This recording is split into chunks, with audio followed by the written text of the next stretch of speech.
Professor McKinney here at Glacier National Park in Montana. As you can see, the views are beautiful today and cloudy. But I hope you've enjoyed, learning what you've been learning about in the text this week. And we are looking forward to talking about it more. Stay tuned.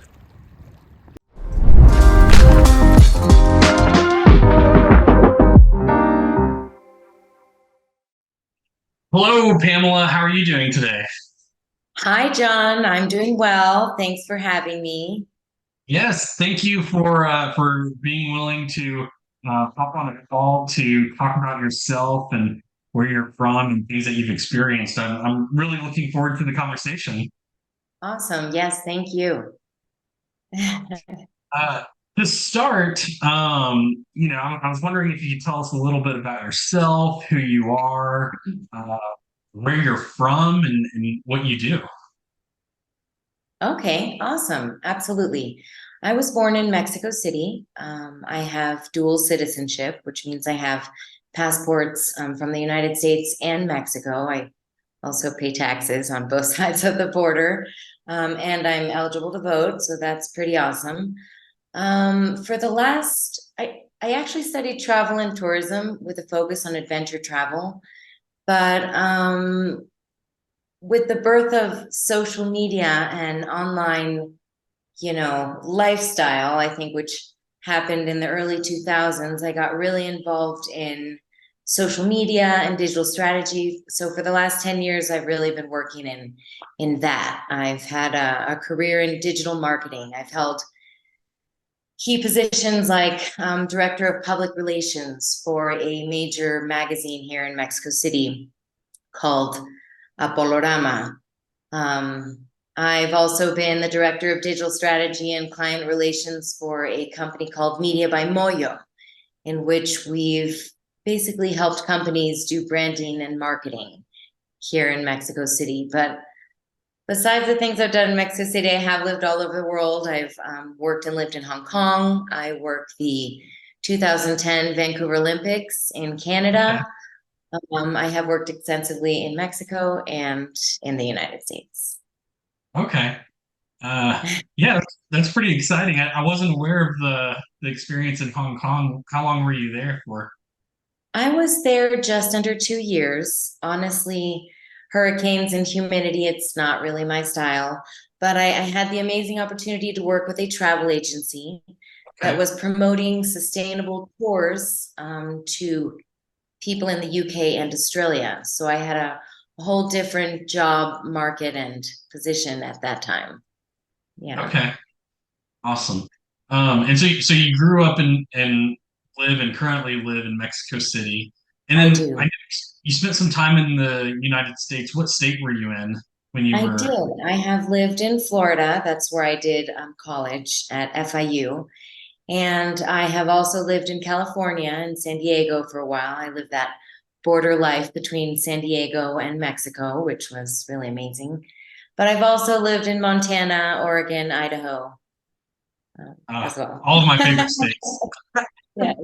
So, um, okay, great. Well, I was going to see if you could talk to us a little bit about some of the cultural differences in the workplace between, Mexico and your experience in the United States, and even if there's anything from Hong Kong with your time there. And I know you're only there for about 2 years, but yeah, I'd Yeah. just love to hear, your experience of, culture in the workplace. Absolutely. And while Mexico and the United States are more similar in certain things, China and the United States are very complete polar opposites. And so I feel like that would be for a different conversation. My expertise is for sure the cultural differences between Mexico and the United States.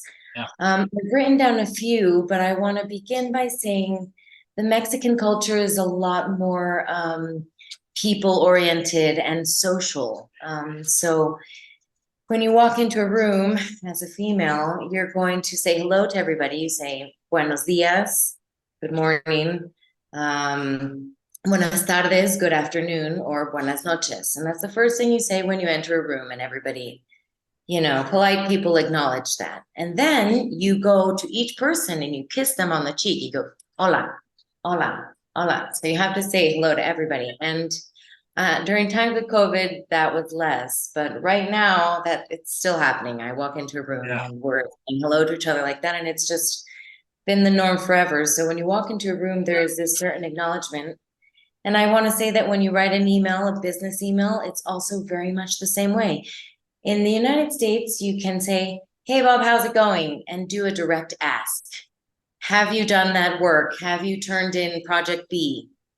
In Mexico, it is not like that at all. You always start slow and smooth and polite. You say, hey, Bob, hope your day is starting off well. I really appreciate the time you're taking to read this email. By the way, have you worked on project B? There is a social aspect to everything business related that we do because the culture is just a lot more people oriented. I wrote down a few things just to kind of sum it up, but some things about Mexico and Mexico City is, as I mentioned, values such as family and friendship are really embedded into the culture. So it's, our social norms are a lot more warm and friendly than they are in the States. In the States, you might walk into anywhere and people might make eye contact. They might acknowledge you're there, but certainly to everybody doesn't say hello to you as soon as you walk in. So that's slightly different. It is one of the largest cities in the world. And I can say specifically Mexico City is very forward thinking. Technological wise, we get things in technology way before everybody else in the country. The iPhones get here first. Facebook, when it came out, got here first, and then it trickled out to the rest of the nation, but I feel like Mexico City is a little bit more first world as any other big city in the world. Yeah. I think we have a little bit more of a forward thinking mentality if you're to go do business in small towns. Right now, I currently work with my father part-time, and he is the largest importer of Belgian frozen French fries to Mexico. So we have clients like Walmart and Sanborns, which is like your Denny's. We've got different chains and things like that. And so right now we're pretty much a startup. My dad's been in the business for more than 30 years, so he knows what he's doing, but he just started this business and it's just blowing up and taking off. That being said, I deal with people who do business in small towns and who, all the business is done through WhatsApp. They don't even write you an email.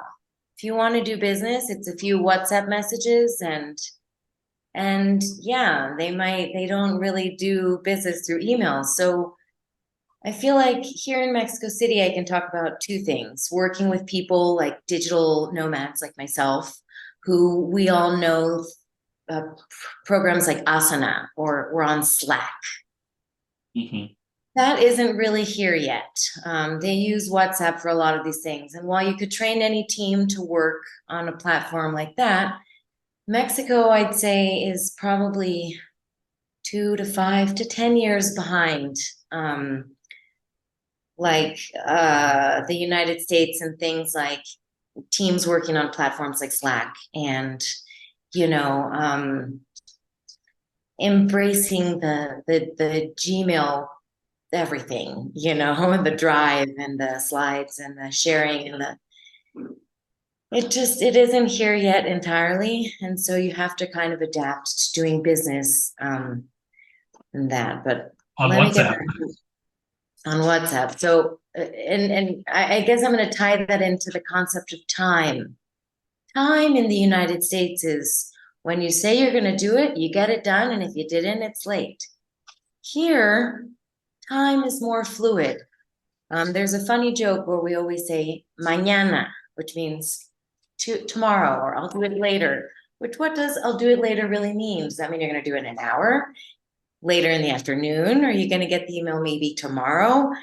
Time is more fluid here. And so if you're going to date a Mexican girl, know that she might arrive 10 minutes late to the date. Or if you schedule people to come to a really important meeting that you've prepared for, always give a cushion of time, because in this big city, there all of a sudden might be a protest and they close down all of the streets on the way to the office, or people are just generally, you got to give that cushion of time. 10 minutes late, time is fluid in Mexico. And so, arriving on, it's not uncommon to be 15 or even 30 minutes late. It's also customary to know that you might have to stay late, almost at least half an hour if you're going to have this meeting, So mañana might mean tomorrow, but it might mean sometime in the near future. And so ahorita may mean right now, but again, it just usually means soon. So when you do that, and I'm a very punctual person, and I prepare, and I really love that American mentality of the workplace. But I'd say if there's any pet peeve that I've had about the culture shock about working back and forth between Mexico and the United States, it's definitely been this whole concept of tomorrow. And it's so prepare for that if you want to work in any Latin American country, and even Mexico, and where we even just share a border. Another custom that is slightly different from the States is that they're going to give you an hour to go to lunch.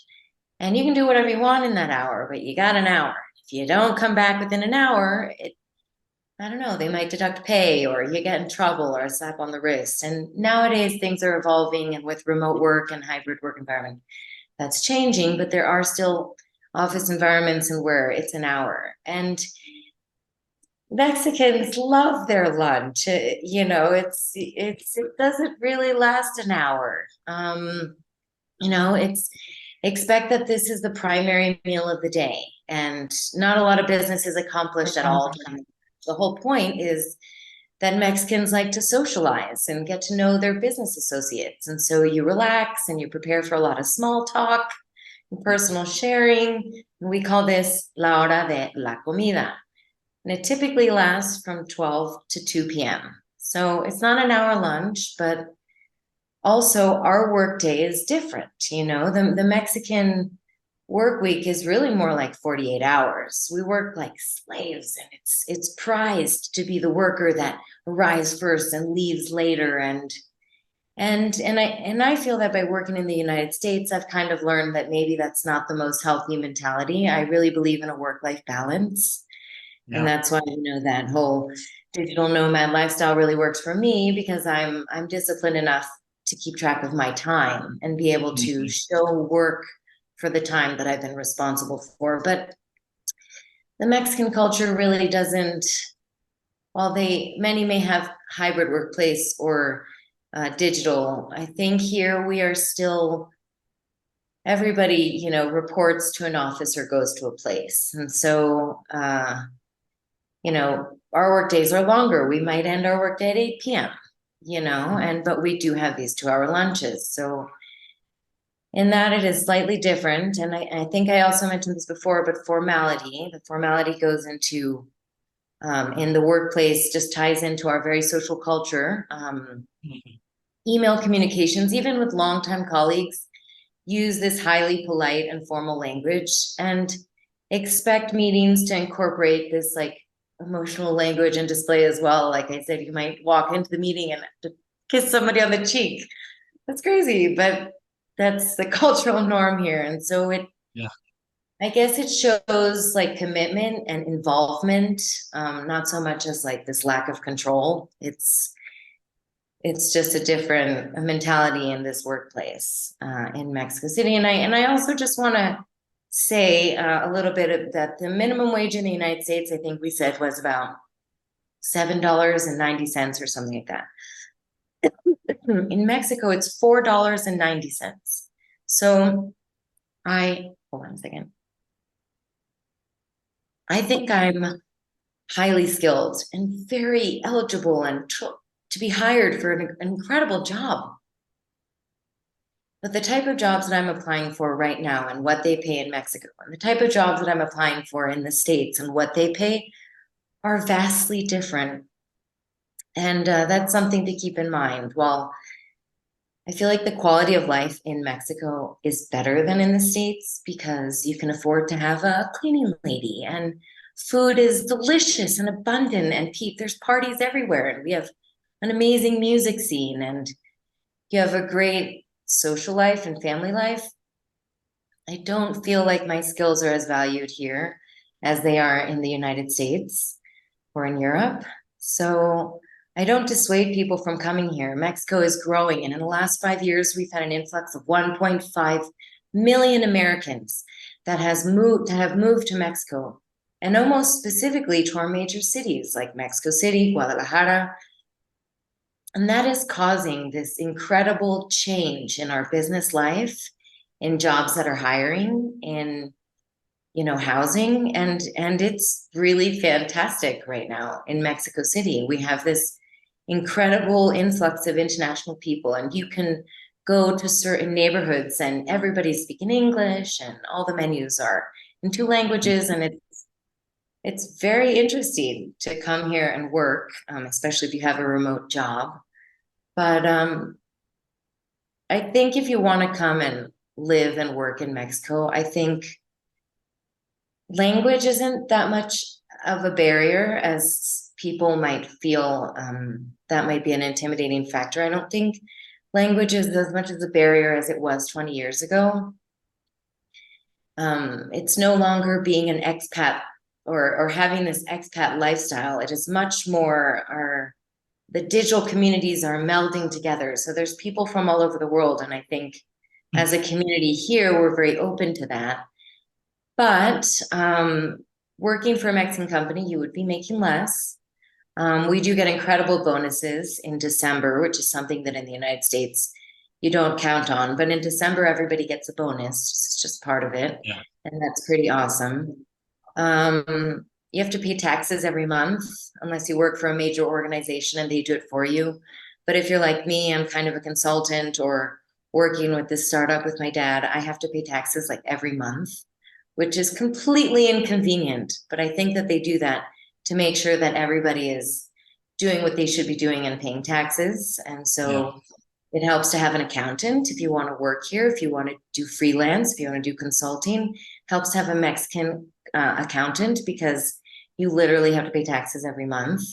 And it just helps to have somebody who knows all the hacks to get around and do that. If you want to start a business here in Mexico, it helps to have, an accountant and somebody that you can talk to about the banking system because it's not as reliable as it is in the United States. So while there are some great things here, the United States also has some great things, and I think a dream would be having both. Making dollars and living in Mexico would be fantastic.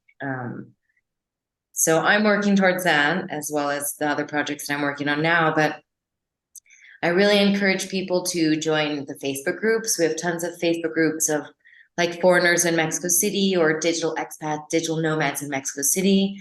And even just come and visit because there are a ton of groups and people from all over the world just meeting every day of every week. There's a party every day of the week here for something, and they're getting together for something. And we have language groups and all sorts of things. And I think once you start just even networking a little bit, Mexican people are very friendly.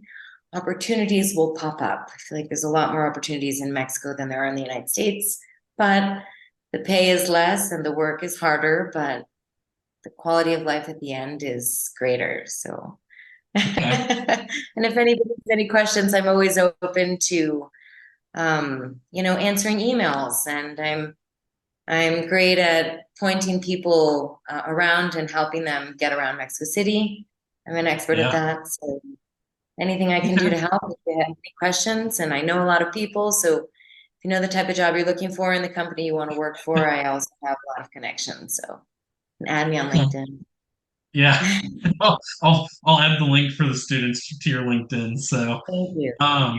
yeah, no, that's great and fantastic. Great way of, kind of showing key different areas where there's differences and comparing between Mexico and the United States.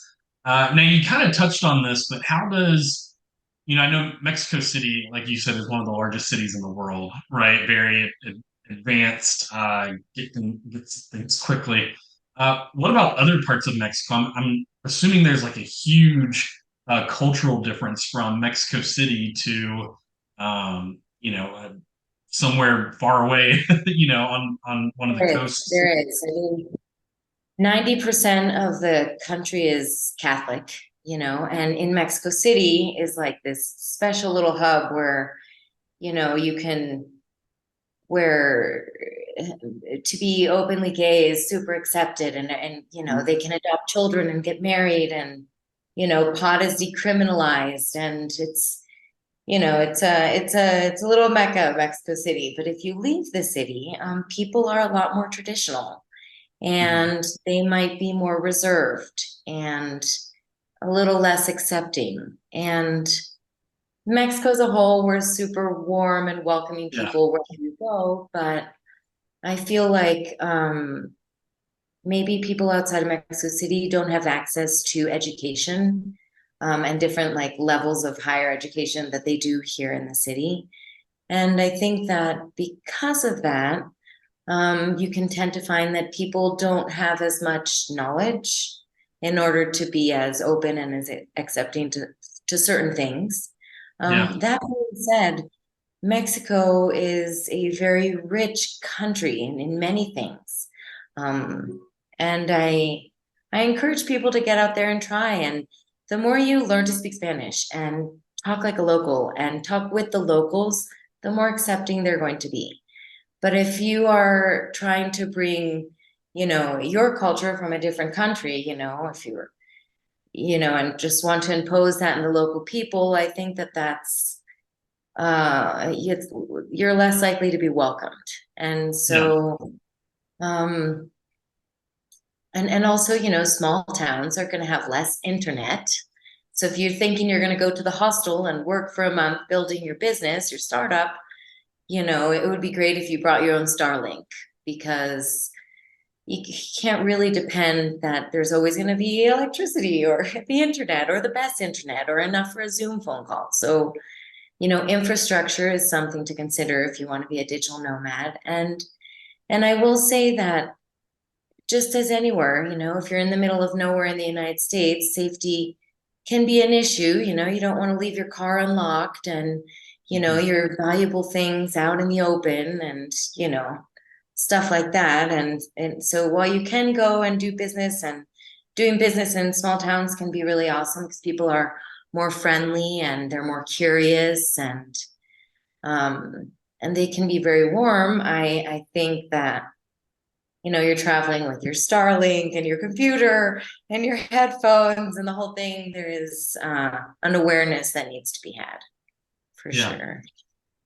Okay, awesome. Yeah, it's a lot of the things that you said run true in my own experience with the work that I do in Chile and our international staff. So, like when I first started working in an international company, there was so much business done through WhatsApp, and I was like, "What's WhatsApp?" And I was like, "I feel like this needs to be something documented through an email, not a message."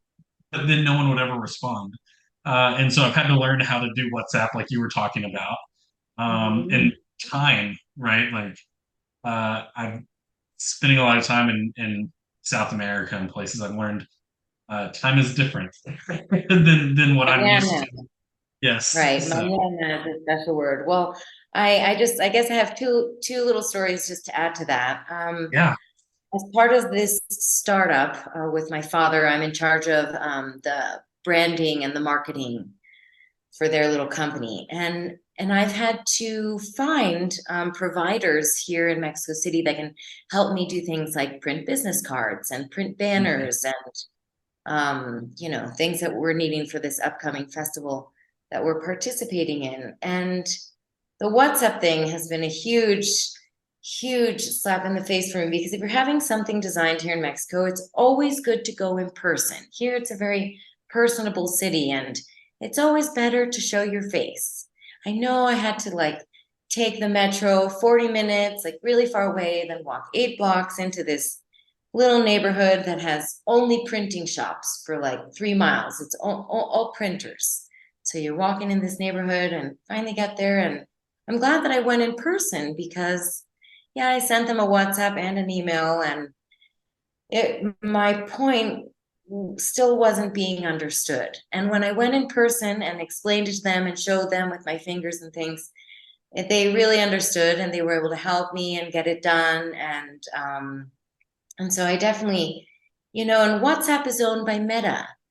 Yeah. And as much as you feel like your information is secure, it's confounding. It just blows my mind that all Latin America right now is doing their business using this social network that isn't really quite secure, and who knows what they're doing with our information. And so that's always a little bit concerning. And if you ask me how that's going to change in Mexico, I think, yeah, if they were to embrace other platforms like Slack or Mm. Asana, or that sort of knowledge and education became more readily available to people in countries that still don't have access to that sort of mentality. I hope over time that will change, or a major security breach in Facebook, or I don't know, something like that. And gosh, I forgot the other little story that I was going to tell you. And so I guess I'm going to end with that. That's great. The one last question I have, you kind of touched on this a little bit, but if you had, like a one piece of advice for students that are looking to work internationally or even specifically in Mexico, what advice would you give them? I really believe in writing emails, to getting the email of somebody who works for the company that you want to work for, or the project of something cool that you would love to get involved in. Get that person's email and write them an email. I know it's scary and intimidating, but be like, hey, I'm Pamela, and I'm really good at digital strategy and marketing, and I really love your project. And if anything, I'm a fan, but I would love to meet you. I would love to talk more. Is there any way that we can collaborate? And just put yourself out there. I think one of the most powerful words in the English language and also in Spanish is hola, or hello. And just by putting yourself out there and saying, I'm passionate about something and I love what you do, and can we connect? I feel like this culture of informational interviews has been lost a little bit, and people are intimidated. But I feel like nowadays people are very open to wanting to talk to you, and especially through email or through Zoom. And as Yeah. intimidating as it is, I would put yourself out there and contact people. It doesn't matter if they're in Australia or Mexico City. If they're working on something that's cool and it's a place that you want to be and you can envision yourself there, reach out and start contacting people that are in your industry, and just put yourself out there. And the more people you talk to, and I love LinkedIn for that. LinkedIn can help a lot. You don't even need to get LinkedIn Premium. You just have to scope them out, see what groups they're in, and join that group. And it doesn't matter. It might be like a group like for the lovers of wallpaper or whatever. Join that group, and immediately you can send that person an instant message if you're Mhm. already part of that group. And so just try and find any way that you can to contact people that you're interested in and put yourself out there. That would be my Yeah, advice. that sounds great. So, well, thank you so much for your time. It's been very informative. I know I've learned quite a few things. So, um, Thanks. yeah, I appreciate it. So, Absolutely. I'm always here for anybody who wants to talk. And you have a home here in Mexico City if anybody wants to visit. sounds great. Awesome. Well, thank you, and have a great rest of the day. Okay. Thank you, John. Bye, everybody. Bye. Hey everyone, I hope you enjoyed our discussion this week. One thing that's important to keep in mind is that you need to take study breaks. So take a break, get out, and enjoy nature.